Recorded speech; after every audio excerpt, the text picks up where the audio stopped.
विद्यार्थियों, कक्षा 10वीं के सामाजिक विज्ञान से कुछ आईएमपी प्रश्न निकाले गए हैं जो आपके लिए बहुत महत्वपूर्ण है।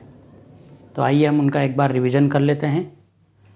क्या है पहला जो प्रश्न है हमारा, फ्रेडरिक सारियू कहाँ के कलाकार थे? तो ये फ्रांस के कलाकार थे। अब इसको याद करने के लिए एक आसान ट्रिक है कि ये फा है फ्रांस और ये फा, तो कौन से राष्ट्र का है ये निवासी व्यक्ति? तो ये फ्रांस का रहने वाला था, जिन्होंने 1848 में 4 चित्रों को आपस में मिलाकर एक संयुक्त चित्र बनाया था, इसलिए ये व्यक्ति फेमस था। अगला जो प्रश्न, प्रथम विश्व युद्ध कब हुआ था? तो प्रथम विश्व युद्ध 1914 से लेकर 1918 तक इसका शासन समय रहा है, और उसी अनुसार 1939 से 1945 तक जो है सेकेंड वर्ल्ड वार हुआ, जो अमेरिका के द्वारा जापान के हिरोशिमा और नागासाकी पर 6 अगस्त और 9 अगस्त के दिन परमाणु बम गिराया था। उसी के बाद से जापान ने आत्मसमर्पण कर दिया, और आत्मसमर्पण के बाद 1945 यानी 9 अगस्त 1945 से जो है सेकेंड वर्ल्ड वार की समाप्ति हो जाती है। अगला जो प्रश्न है, प्रथम कपड़ा मिल कब एवं कहाँ खोली गई थी? तो प्रथम कपड़ा मिल सन 1854 में बम्बई शहर में खोली गई थी। कपड़ा मिल यानी कपास का उत्पादन भारत उस समय अधिक मात्रा में करता था, और उच्च क्वालिटी का कपास भारत में औपनिवेशिक शासनकाल के दौरान उत्पादन होता था। अगला जो प्रश्न है, अर्थव्यवस्था के प्रमुख क्षेत्र कौन कौन से हैं? हमने पढ़े हैं पाठ के दौरान कि अर्थव्यवस्था के प्रमुख 3 क्षेत्र हैं, प्राथमिक, द्वितीयक या तृतीयक। प्राथमिक क्षेत्र में कृषि, पशुपालन, जितने भी पालन शब्द जुड़े हुए हैं वो सारे इसी में आ जाएंगे। कृषि, पशुपालन, मुर्गी पालन, जितने भी पालन शब्द जो आते हैं वो सब प्राथमिक क्षेत्र में आते हैं। दूसरा है द्वितीयक, विनिर्माण, कच्चे माल से जिन वस्तुओं का हम पक्का बनाकर उनका विनिर्माण करते हैं वो द्वितीयक क्षेत्र में आते हैं, यानी कारखाने भी इसमें आ जाएंगे। तृतीय क्षेत्र में सेवा क्षेत्र आता है, जो प्राथमिक और द्वितीयक में मदद करते हैं वो सेवा क्षेत्र हैं, यानी इसको मैनेजमेंट का काम करते हैं।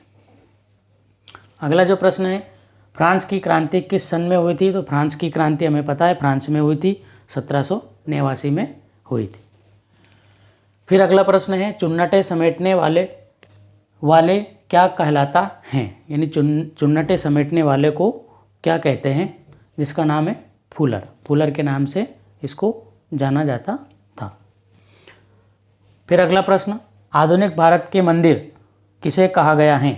यानी आधुनिक भारत के मंदिर किसे कहा गया है? तो आधुनिक भारत के मंदिर बांधों को कहा गया है, जो डैम होते हैं बांध, उनको कहा गया है। और ये उपाधि जो है, ये संज्ञा जो है, पंडित जवाहरलाल नेहरू के द्वारा ये बात कही गई थी। अगला प्रश्न, यूएनडीपी का पूरा नाम क्या है? तो यूएनडीपी का पूरा नाम है यूनाइटेड नेशन डेवलपमेंट प्रोग्राम, यानी यूनाइटेड नेशन डेवलपमेंट प्रोग्राम, जो सन 1991 में 91 में प्रारंभ किया गया था।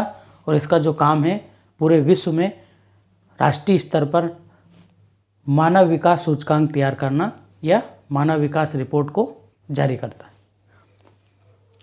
उसके बाद हिंद स्वराज पुस्तक जो है सन 1909 में, इस पुस्तक किसकी है?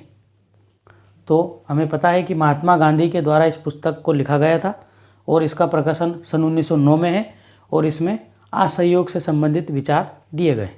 असहयोग से संबंधित मतलब उनका मानना ये था कि जब हम अंग्रेज़ों का जो शासन है या अंग्रेज़ों की सरकार जो चल रही है वो हमारे सहयोग से ही चल रही है। यदि हम उनका सहयोग करना बंद कर दें तो उनकी सरकार गिर जाएगी और ये वापस अपने देश को चले जाएंगे। तो उनकी सरकार का हम सहयोग कर रहे हैं, तो हमें सहयोग करने की आवश्यकता नहीं है, हमें असहयोग करने की आवश्यकता है।